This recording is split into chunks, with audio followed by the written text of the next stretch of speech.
So this is actually the second time I'm recording this video because for some reason when I recorded it the first time I could not get my thoughts in order.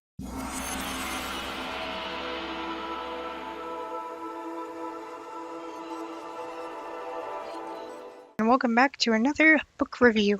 Now the book we are going to be talking about today is Windrider by PC Cast. Now this is the third book in the Strange World series, so if you do not want the previous two spoiled for you, I suggest you leave this review and come back to it once you've read it, because this is very much a series that you have to read in order, because it literally continues where the previous book stops at.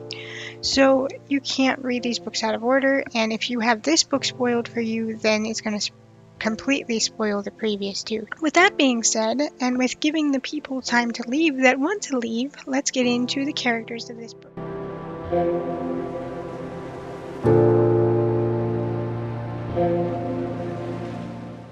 So the characters of this book are the same: Death, Mari, Nick, their pack, and all of them.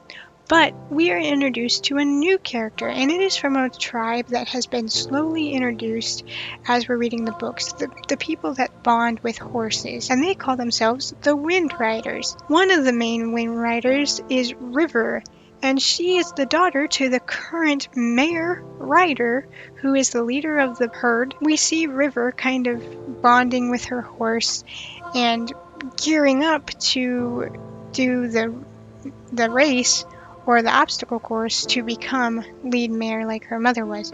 But you're not just handed down the position because you're the daughter of the previous leader. You have to earn your position as leader with winning the race and the obstacle course. I like River as a character, and I like her bond with her horse. Excuse me.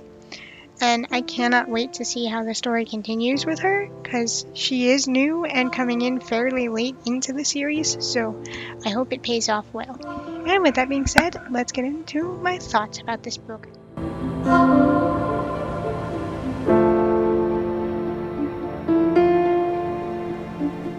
So this is actually the second time I'm recording this video because for some reason when I recorded it the first time I could not get my thoughts in order, and that's probably because I originally finished this book right before I did the first recording, so my thoughts were fresh and I didn't give myself time to actually sit down and sort through what I wanted to say.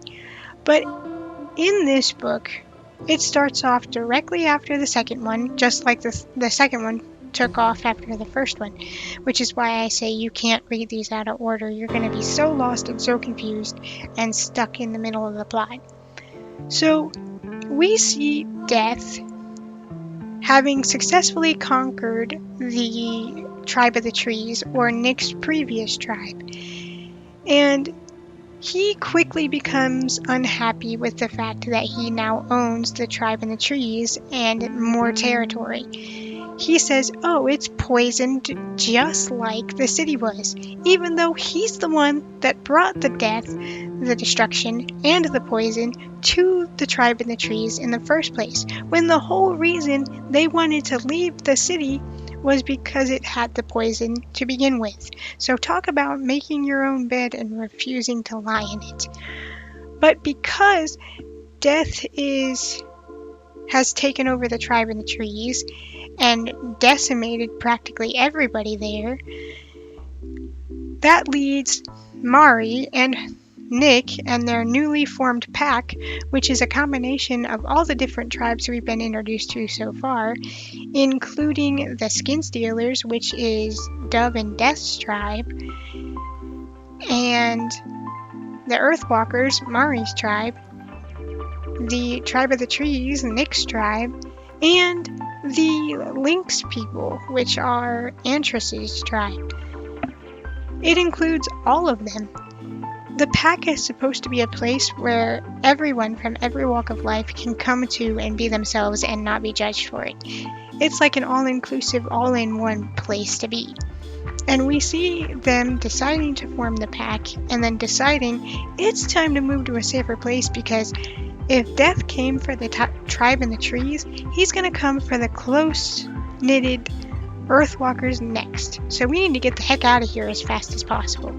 So that leads them on a treacherous journey to get to the plains, or the dwelling of the Wind Riders, or the Horse People. And that's how we are introduced to River. We see her perspective starting out in a few years in the past, where she is slowly being introduced to her bonded horse and learning to work with her horse, and we see her gearing up to take this obstacle course and race with her horse to be able to become lead mare. And we also see her dealing with this strange horse that doesn't seem to want to bond with a rider, and so the tribe is weary of the horse, considering any horse that doesn't bond with a rider as not right in the head. So I really liked following River's perspective because I find the horse tribe so interesting, but that might just be because I'm a bit of a horse girly and I've always been into horses and horse shows and all of that. Because really, their bond with the horses isn't much different than Nick's bond with the dogs or Antras's bond with the lynxes. Don't call lynxes cats. They get very offended if you do that. They consider themselves better than a lowly house cat. We see Nick and Mari and the rest of the pack trying to make their way to River's neck of the woods and the Horse People because they think that the Horse People will give them a sanctuary there. And it is not an easy journey. There is so much danger that comes with it, including mutant fish and mutant monkeys that work together to be able to drag you under the water and just eat you alive, on top of many other dangers. I liked following the pack's perspective and River's perspective, but every time it switched to Deadeye's tribe and Death, it just drags the story down. I don't think we needed the villain's perspective. Somebody might like the villain's perspective, but I didn't. I don't need to see what the villain's up to. Give me a peek here and there, and that's enough. I don't need whole POVs dedicated to the villain. Honestly, sometimes it's better if you keep the villain's plans in the dark, because then you're trying to figure what the villain's up to with the characters. It's not as fun when they just outright have the villain's perspective and he's telling you what he's doing step by step because he's an arrogant, bullish, selfish, ignorant asshole who thinks he's high and mighty and is the smartest thing to ever walk the earth. And not only is his goal to bring death and destruction wherever he goes, because he thinks he's a literal god, but he wants to revive the goddess of earth, which is his opposite and his lover. So we see him trying to work on those goals, which is why Nick and Mari and the rest of the pack are moving to the Wind Riders. They're trying to get safe from Death. But there's a little foil in that plan when Death discovers Mari as they were leaving the tribe in the trees with the boats. And Death was trying to conquer it. And Death goes, I want that lady. I want her. So you know Death's gonna be following her. So at this point, no one is safe, especially no one in the path that Mari goes. Because Death is following right behind them, taking out everything else in his wake.